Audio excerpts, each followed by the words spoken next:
आप सभी को श्याम शर्मा क्लासेस का की तरफ से उन सारे बच्चों को जो एसएससी सीजीएल टायर 1 2019 में जो भी बच्चे क्वालिफाई किए हैं उन सबको सबसे पहले मैं मुबारकबाद देता हूं कि उनके कड़े परिश्रम के वजह से उन्होंने ये सफलता प्राप्त किया है। और आने वाले जो थ्रेशोल्ड सभी दो बाकी हैं, टायर 2 और टायर 3, जिन दोनों में गैप हार्डली 15 से 20 दिनों का ही है, इसलिए तैयारी हम लोग का उसी के हिसाब से होना चाहिए। अभी थोड़ा सा लाइट में इसको थोड़ा कम कर देता हूँ।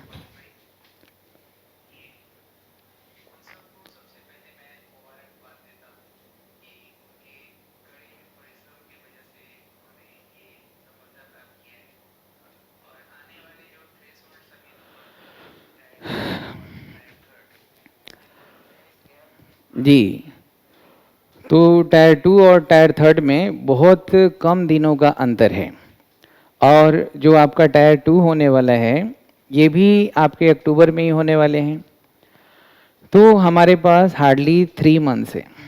लेकिन मेरा जो ट्रैक रिकॉर्ड है जिसमें 2011 से लेके लगातार मेन के हिसाब से ही मैं हमेशा पढ़ाता हूँ। और मेरा मानना है कि तैयारी मेन की होनी चाहिए, प्री अपने आप हो जाती है। और जो बच्चे मेन को एम करके चलते हैं उनका सिलेक्शन पक्का होता है। जब हम टायर 2 की बात करें तो उसके लिए आपका 85 मार्क्स का रीडिंग स्किल से सवाल बनेंगे, जिसमें पैसेज, क्लोज टेस्ट और ऑर्डरिंग, ये तीनों का प्रैक्टिस मैं लाइव क्लासेस में रोज देता हूँ। इसके अलावा 45 मार्क्स का वॉइस नरेशन और 45 मार्क्स में error improvement fill in the blanks, और 30 मार्क्स का आपका जो आता है वो कैप्स आता है। तो ये टोटल 200 मार्क्स जो आपको लेके चलना है। तो मेन के हिसाब से रीडिंग स्किल आपके लिए बहुत इंपॉर्टेंट है। अगर रीडिंग स्किल पे आपने पकड़ बनाया तो बहुत बेहतरीन। तो मैं क्या किया हूँ, अपने बच्चों के सुनहरे और सुनिश्चित भविष्य के लिए मैंने 236 वीडियोज ऐप में डाले हुए थे। लेकिन ये प्री के रिजल्ट निकलने के पहले ही 40 से 50 वीडियोस न्यूली एडेड वीडियोस करके मैंने ऐप में और डाल दिए, ताकि आप और अच्छे तरीके से इस पे ग्रिप बना सकें। आप बस वाईफाई स्ट्रॉन्ग रखिए, इंटरनेट डेटा आपके पास काफ़ी है, तो दिन भर में 8-10 वीडियो देख डालिए। उसके बाद शाम में रात के 8 बजे से 9 बजे तक, 9:30 बजे तक रोज मैं लाइव आता हूँ, सिर्फ इसलिए कि मैं रीडिंग का प्रैक्टिस करा सकूँ, ग्रामर का प्रैक्टिस करा सकूँ, वोकैब्स की प्रैक्टिस करा सकूँ। सिर्फ प्रैक्टिस और आपके डाउट्स क्लियरेंस के लिए मैंने लाइव क्लास दिया है। वहाँ कुछ भी ग्रामर का टॉपिक मैं नहीं पढ़ाता, वो तो ऑलरेडी 236 थे और 40-50 और तकरीबन 300 वीडियोज़ मैंने लाइव वो रिकॉर्डेड में हमने श्याम शर्मा क्लासेस के ऐप में डाला है। श्याम शर्मा क्लासेस का ऐप जब डाउनलोड करेंगे वहाँ 2 फीचर है। एक EN लिख के कंप्लीट इंग्लिश कोर्स होगा जिसमें रिकॉर्डेड वीडियोस हैं, और जो लाइव कंप्लीट इंग्लिश कोर्स है उसमें सिर्फ प्रैक्टिस।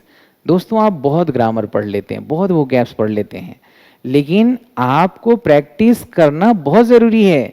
तो 1.5 घंटा कम से कम आप रोज मेरे साथ प्रैक्टिस करेंगे, इसमें इंग्लिश अच्छी होगी। मैं रोज आपका रीडिंग का, ग्रामर का प्रैक्टिस, वोकैब्स का प्रैक्टिस तो कराता ही हूँ, राइटिंग का कराता हूँ, जिसमें लेटर राइटिंग आपका पिछला बार क्या आया था, इनफॉर्मल लेटर, तो ये पूरा राइटिंग मैं कराता हूँ। जिन बच्चों को मेरी बुक्स सातों मिल चुकी है उनका तो कोई दिक्कत नहीं है, और जिन बच्चों को जैसे विदेश में रहते हैं उनके पास बुक्स नहीं है तो मैं PDF डाल रहा हूँ। अभी बुक्स भेज भी नहीं सकता, सारे चीज़ बंद है, इंटरनेशनल फ्लाइट्स, तो PDF मैं डालना शुरू कर रहा हूँ। ये भी फीचर मेरे ऐप में है। तो इस तरीके से हम लोग बहुत अच्छा तैयारी कर लेंगे, क्योंकि क्या चाहिए मेन के लिए, रीडिंग और टायर 3 के लिए राइटिंग, यही 2 चीज़ है। ये दोनों चीज़ को प्रैक्टिस में हम रोज़ लेके चल रहे हैं तो चीज़ें अपने आप बेहतर हो जाएगी। जो बच्चे प्री तैयारी किए थे लेकिन नहीं भी हो पाया, उनके लिए CPO का भी प्री बाकी है, वो भी तकरीबन 3 महीना के बाद होने वाला है, तो उसमें लग जाइए और अगले साल और बेहतर होगा। God proposes but man dispossess. आपको क्या पता है, भगवान जो सोचते हैं और बेहतरी के लिए सोचते हैं। हमारे हाथ में सिर्फ एक ही चीज़ है कि कर्म करना है, तो कर्म करते रहेंगे, पढ़ाई करते रहेंगे। अपॉर्चुनिटीज़ पता नहीं कब आ जाए, लेकिन तैयारी में हमेशा वक्त लगता है। अपने आप को वक्त देना चाहिए। जब वक्त मिल रहा है, जैसे लॉकडाउन किसी के लिए समस्या है तो किसी के लिए अपॉर्चुनिटी भी है। इसमें हम बहुत सारे फ़ायदा ले सकते हैं, बहुत सारी चीज़ों को हम कर सकते हैं, बहुत मौका मिला है, बहुत सारे फ़ायदे। खैर, मैं विषय से विषयांतर होना नहीं चाहता। आज मैं इस वीडियोज़ में आपको मॉडिफायर 5 का थंबनेल मैंने लगाया है। मॉडिफायर 4 तक हमने जो जो पढ़ाया, या उसके पहले पार्टिसिपल का ज्ञान दिया, या present participle, past participle, perfect participle का आपको ज्ञान दिया कि ये हमारे एडजेक्टिव ही होते हैं। उसके पहले मैंने जीरंड, परफेक्ट जीरंड के बारे में बताया, जीरंड और पार्टिसिपल में डिफरेंस किया, डिफरेंसेस बताया, और इन्फिनेटिव के बारे में बताया। तो आज मैं आपके लिए कुछ सवाल लाया हूँ जो मैंने अपने से बनाया है, और उन सवालों के जरिए मुझे पता चलेगा कि मैंने कितना आपको अच्छे से पढ़ाया है और कितना आपने फॉलो किया है। तो मैंने पार्टिसिपल से रिलेटेड भी क्वेश्चंस बनाए हैं मिसप्लेस्ड मॉडिफायर्स में, और पास्ट पार्टिसिपल से ही बनाया है, प्रेजेंट पार्टिसिपल से ही बनाया है, परफेक्ट पार्टिसिपल से ही बनाया है, और प्रीपोजिशनल फ्रेजेस से भी बनाया है, और एडजेक्टिव क्लाउजेस से भी बनाया है, और क्वांटिंग मॉडिफायर्स का भी मैं थोड़ा सा इंट्रोडक्शन करूंगा, उसके बारे में मैं बताऊंगा। लेकिन इतने सारे क्वेश्चन है, पता नहीं कितना हम लोग डिस्कस कर पाएंगे। तो मैं क्वेश्चन आपको दिखाता हूं, और आप देखिएगा, देखते ही आप सारे लोग बना देंगे क्वेश्चन, और इससे आपको फायदा रीडिंग में, राइटिंग में बहुत बेहतरीन होगा। एक अलग सेंस आपका डेवलप होगा। जैसे कल परसों की बात है, एक मेरे स्टूडेंट हैं, उनके कोई फ्रेंड है, उन्होंने एक बुक लिखा है, नोवेल लिखा है। तो उन्होंने बोला कि सर ये बुक अमेजन पे है, आप खरीदिएगा। हमने बोला कि 4-5 पेज उसका भेज दीजिए। तो मैंने उस बुक का एक पेज पढ़ा, उसके बाद मैंने उसमें बोला कि find out 10 common errors in this page. तो उस किताब में जो लिखा गया है, तो बहुत सारे कॉम्प्लिकेसी है, ग्रामेटिकल एरर्स को बिल्कुल ज़्यादा क्रीप किया है, ग्रामर का ध्यान नहीं रखा गया है। तो राइटिंग जो करते हैं ना, उन बच्चों को मॉडिफायर का ज्ञान होना चाहिए, और जो रीडिंग करते हैं उनको भी मॉडिफायर का ज्ञान होना चाहिए। तो रीडिंग और राइटिंग, यही दो जो है आपके लिए मेन हर्डल है आपके टायर 2 और टायर 3 में। तो जो प्री की तैयारी कर रहे हैं सीपीओ के लिए, वो भी बच्चे ध्यान रखें कि हमारी जो क्लासेज है वो रिलीवेंट है, इसमें आप टॉपर बनेंगे। अगर आप तैयारी अच्छा से करेंगे तो नंबर 1 रैंक आपका रहेगा ऑल ओवर इंडिया। बाकी तो आपको बहुत सारे लोग कॉन्ग्रेचुलेशन दिए, बहुत सारे कॉम्प्लीमेंट दिए, वो सारे लोग भी बधाई के पात्र हैं जिनके यहाँ से बहुत सारे बच्चे क्वालिफाई किए हैं। लेकिन जो लास्ट मंजिल को पार करवाने वाला है, उनको आप पहचान लीजिए कि लास्ट तक, आखिर तक आपका जो साथ दे। शुरुआत का जीत बहुत ज़्यादा महत्वपूर्ण और उत्साहवर्धक है, लेकिन सांस जो आप सुकून का लेंगे वो आखिरी मंजिल पे पाने के बाद ही ले सकते हैं। तो वो मैं नाविक हूं जो आपको इस मझधार से बहुत ही आसानी से चुटकी बजा के निकाल सकता हूं, क्योंकि ये मेरे लिए, आपके लिए 2 महीने का वक्त है, लेकिन आपके लिए मैंने तैयारी जो किया है वो 20 सालों से किया है। तो मेरे पास वो सारी चीजें हैं जो आपके, जो मुश्किल लगने वाले जो चुनौती हैं, वो हमारे लिए बाएं हाथ का खेल है। चुटकी बजाते ही 1 महीना में आपकी तैयारी बेहतरीन करेंगे। हमारे यहाँ तो ऑफिसेज में और क्लासेस में भी लिखा रहता था 200 marks at the rate of 1 hour, यानी कि 200 मार्क्स। आपने अगर मेरा ऑफलाइन क्लास किया है, मेरे ऑफिस में विजिट किया होगा, तो हेडलाइन में लिखा रहता था कि 200 marks at the rate of 1 hour. ये मैंने लिखा ही था सीपीओ और सीजीएल मेन के लिए कि 200 मार्क्स बनाने के लिए 1 घंटा आपके लिए काफ़ी है, और 1 घंटा से कम में भी बना के आएंगे। आप कोई बहाना नहीं बनाएंगे कि समय कम था तो हमने पैसेज नहीं बनाया, क्लोज टेस्ट नहीं बनाया, ऑर्डरिंग छूट गया, या ये छूट गया, या इसमें गलती हो गई। नहीं, मैं वो गाइड करूंगा, वो तरीके से लेके चलूंगा, और वो मेरे पास कुछ अलग तरीका नहीं है।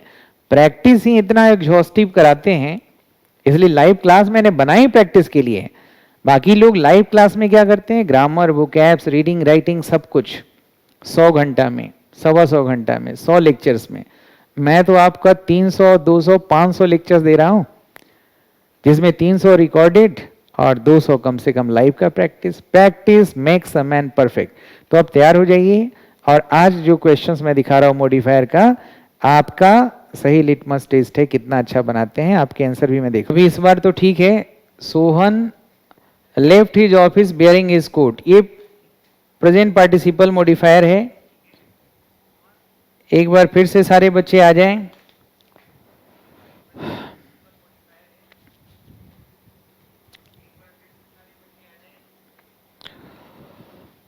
ये हो जाता है कभी गलती। मैं जो एक्सप्लेन कर रहा था और क्वेश्चंस का सेट मैं कुछ और दिखा रहा था। इस बार आप जरा देखें। Sohan left his office bearing his coat, तो यहां पे बियरिंग हिज कोट जो है ये आपका प्रेजेंट पार्टिसिपल मॉडिफायर है, और मॉडिफायर हमेशा उस वर्ड के नज़दीक रखा जाता है जिसको ये मॉडिफाई करता है। तो यहाँ पे जिसको ये मॉडिफाई करेगा, ये bearing his coat present participle adjective, ये ऑफिस को करेगा। तो ऑफिस कोट नहीं पहने हुए था, तो ये क्वालिफाई करेगा सोहन को। ये सोहन के नज़दीक नहीं है, मिसप्लेस्ड मॉडिफायर है। तो सही हो जाएगा bearing his coat Sohan left his office. सही है। He puts his hands in the air dropping the gun. अब यहां पे जो मॉडिफायर है वो ड्रॉपिंग द गन, ये प्रेजेंट पार्टिसिपल है। अब ये जो प्रेजेंट पार्टिसिपल मॉडिफायर है, क्या एयर ड्रॉप कर रहा था गन को, या उसने किया था, ही ने? तो ही ने किया था गन को ड्रॉप और अपने हाथ को हवा में उठाया था। तो ये मॉडिफायर कहाँ होना चाहिए, ही के पहले। तो सही हो जाएगा dropping the gun he puts his hand in the air. अगला है आई turn on the AC feeling hot. तो क्या एसी हॉट फील कर रहा था? नहीं, मैं हॉट फील कर रहा था। तो ये मॉडिफायर कहां पे होना चाहिए, मेरे पास। तो सही हो जाएगा feeling hot I turn on the AC. सही है। अगला question, sitting on the park bench the sun disappeared behind the clouds. तो मैंने बताया कि ये जो है हमारा डैंगलिंग मॉडिफायर है, ये मिसप्लेस्ड मॉडिफायर नहीं है। डैंगलिंग मॉडिफायर, जहां पे मॉडिफायर को मॉडिफाई करने के लिए जो वर्ड चाहिए वो ही गायब है, वो डैंगलिंग होता है। ऐसे ही डैंगल कर रहा है। तो यहाँ पे sitting on the park bench the sun, इसका वाक्य लिखने का मतलब ये हुआ कि सूरज जो था, सन जो आसमान में चमकता है, वो पार्क बेंच पर बैठा हुआ था, जो इरिलीवेंट है, इलॉजिकल है। तो यहाँ पे कौन पार्क बेंच पे बैठा हुआ था ये नहीं लिखा हुआ है, तो ये हमारा डैंगलिंग मॉडिफायर है, कि वो वर्ड यहाँ पे नहीं है जिसको ये मॉडिफाई करेगा। तो sitting on the park bench, he, she, they, you, I कुछ लिखना पड़ेगा। Sitting on the park bench I saw the sun disappeared behind the cloud, या he saw the sun disappeared behind the clouds. अगला है walking the movie the rain drenched me, यानी कि बारिश movie देखने जा रहा था और उसने मुझे भिगो दिया, जो इलॉजिकल है। तो वॉकिंग द मूवी, ये जो मॉडिफायर है, ये रेन को मॉडिफाई नहीं करेगा, किसको करेगा, मुझे करेगा। तो मुझे वहां पे होना चाहिए walking the movie I was drenched in rain, या हम आई को वॉकिंग के पहले भी लिखेंगे, I walking the movie the rain drenched me, दोनों तरीका सही है। यूजिंग द पाइथागोरस थ्योरम, याद रखिए दोस्तों, मॉडिफायर आपको अच्छे से लिखना पढ़ना बोलना सिखाता है। सही है, इस बात का ध्यान रखेंगे। मॉडिफायर आपको अच्छे से लिखना पढ़ना बोलना सिखाता है। तो यहां पे है using the Pythagoras theorem the math problem was easily solved. तो ये भी आपका डैंगलिंग मॉडिफायर है। कौन यूज कर रहा था पाइथागोरस थ्योरम, ये नहीं दिया हुआ है। मैथ तो नहीं कर रहा था, करने वाला कोई व्यक्ति हो गया, तो वो यहाँ पे गायब है, इसलिए इसको मिसप्लेस्ड मॉडिफायर नहीं डैंगलिंग मॉडिफायर कहेंगे। तो using the Pythagoras theorem I solved the math problem easily, या he solved the math problem easily, या she solved, या they solved. He found the wallet walking down the street. तो कौन गली से गुजर रहा था? वॉलेट गुजर रहा था इस वाक्य के अनुसार। तो जो गुजर रहा था गली से वो वह था और उसको वो वॉलेट मिला था। तो walking down the street he found the wallet, या he walking down the street found the wallet, ऐसे लिखना है। Bearing the uniform of a police, many people were tricked by the deceptive thief. ये misplaced modifier का example है। अब आप ये बताइए कि पुलिस का यूनिफॉर्म पहन के कौन धोखा दे रहा था? तो कुछ डिसेप्टिव थिप थे। तो यहाँ पे हमने लिखा है कि वो लोग पुलिस का यूनिफॉर्म किए थे जिनको धोखा दिया जा चुका था, तो ये गलत है। Bearing the uniform of a police, the deceptive thief tricked many people, ये सही होना चाहिए। या the deceptive thief bearing the uniform, ऐसे भी लिख सकते हैं।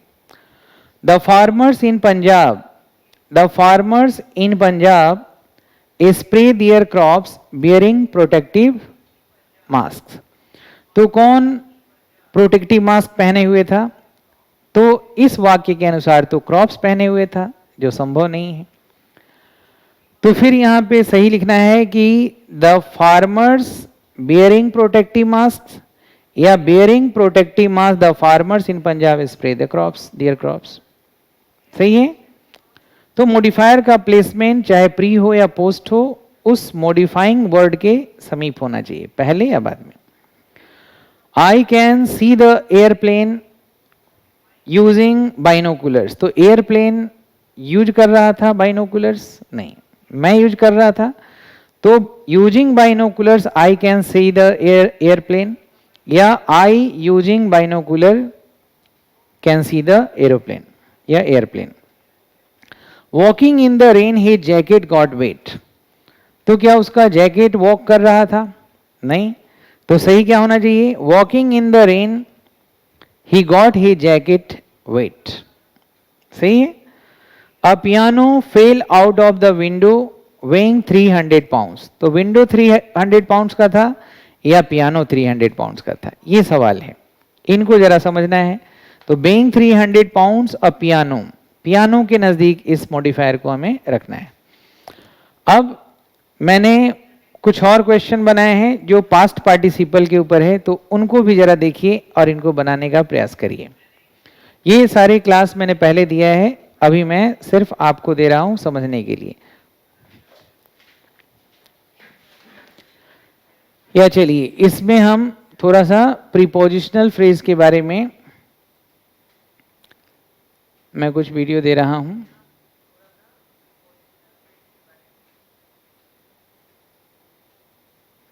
चलिए,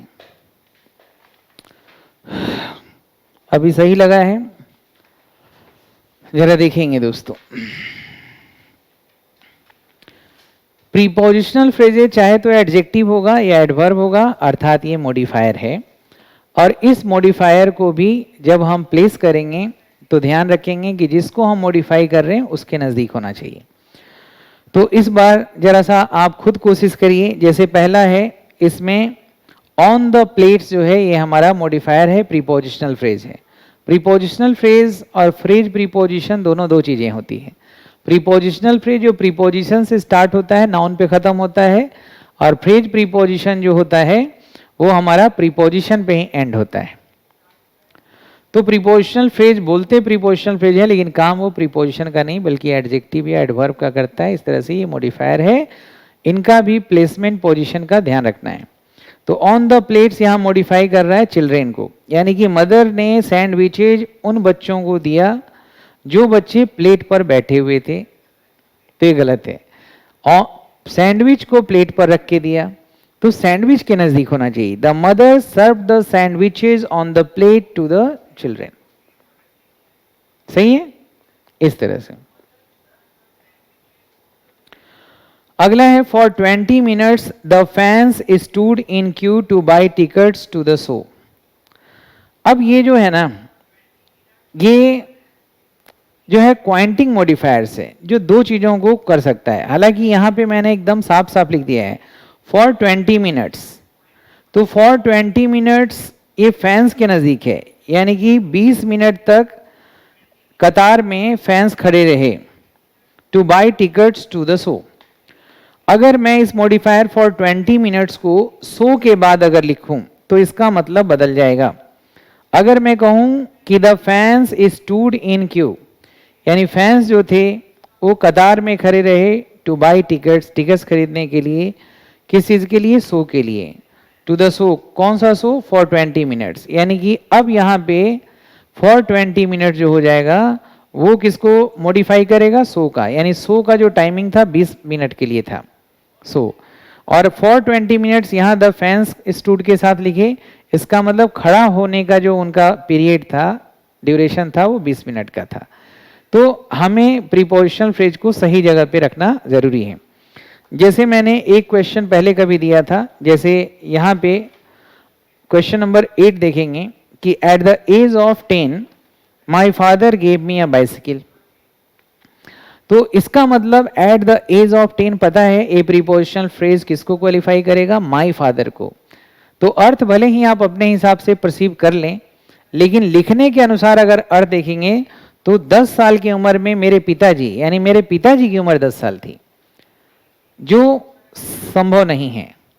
तो यहां पे हमें सही लगाना है at the age of 10 I was given a bicycle by my father. सही है ना? चलिए 10 साल था तो आपको समझ में आ जाएगा। अगर मैं 40 लगा देता, at the age of 40 my father gave me a bicycle, या at the age of 40 my father gave me a car. तो अब ये एज किसका समझा जाएगा? कंफ्यूजन है ना, तो इस कंफ्यूजन को दूर करने के लिए मॉडिफायर है। आपको दिमाग लगाना है कि ये मॉडिफायर किसके नजदीक है, उसी का एज होगा। At the age of 40 my father gave me a car, यानी कि मेरे पिताजी का उम्र 40 था, मेरा उम्र 16, 17, 20 जो भी हो। और at the age of 40 I was given a car by my father, यानी कि मेरी उम्र 40 की थी, पिताजी की उम्र चाहे 70, 75, 80 जो भी हो। सही है? तो ये फर्क पड़ जाता है। जैसे अगर मैं यहाँ पे अगला जैसे एक क्वांटिंग मॉडिफायर जो दो चीजों को क्वालिफाई करने की स्थिति में रखा जा रहा है, तो चीजों को अर्थ को एम्बिगुअस दो डायरेक्शन में कर देता है।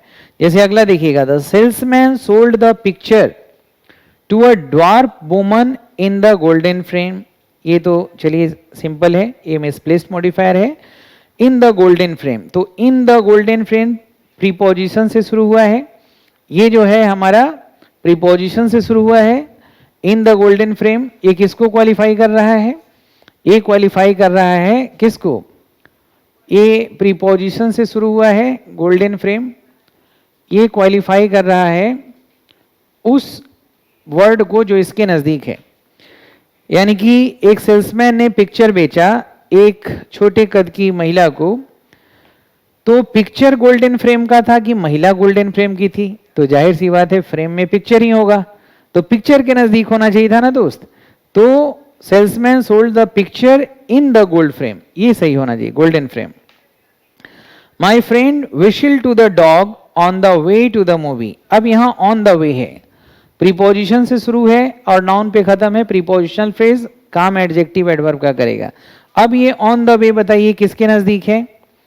तो ऑन द वे जो यहां नजदीक है डॉग के, यानी कि मूवी देखने कौन जा रहा था? मेरा दोस्त नहीं, कुत्ते मूवी देखने जा रहे थे। और वहां जाके शोले मूवी देखे, और जब धर्मेंद्र ने बोला कि बसंती इन कुत्तों के सामने मत नाचना, तो सारे कुत्ते भौंकने लगे। क्यों नहीं नाचेगी बसंती कुत्तों के सामने? कुत्ते टिकट खरीद के आए हैं, नाचना ही पड़ेगा। तो इस वाक्य के अनुसार हुआ कि कुत्ते मूवी देखने जा रहे थे। तो सही क्या हो जाएगा? मूवी कौन देखने जा रहे थे? My friend on the way to the movie whistle to the dog, ये सही हो जाएगा।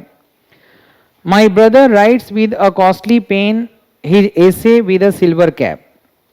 तो यहां पे विद अ सिल्वर कैप जो है ये हमारा प्रीपोजिशनल फ्रेज है, विद अ सिल्वर कैप। अब यहां पे बताइए ये कहां पे होना चाहिए? विद अ सिल्वर कैप कहां पे होना चाहिए? सिल्वर कैप का क्या था, ऐसे सिल्वर कैप का था या पेन सिल्वर कैप का था? तो पेन के नजदीक होना चाहिए, ये मिसप्लेस्ड मॉडिफायर है। जैसे अगर मैं कहूं the suspects were interrogated right after the crime was committed by the detectives, तो इंट्रोगेट कौन कर रहा था? इंट्रोगेट करने का काम किसका है? डिटेक्टिव्स का। तो हमने बाय द डिटेक्टिव के प्रीपोजिशनल फ्रेज कहां लिखा?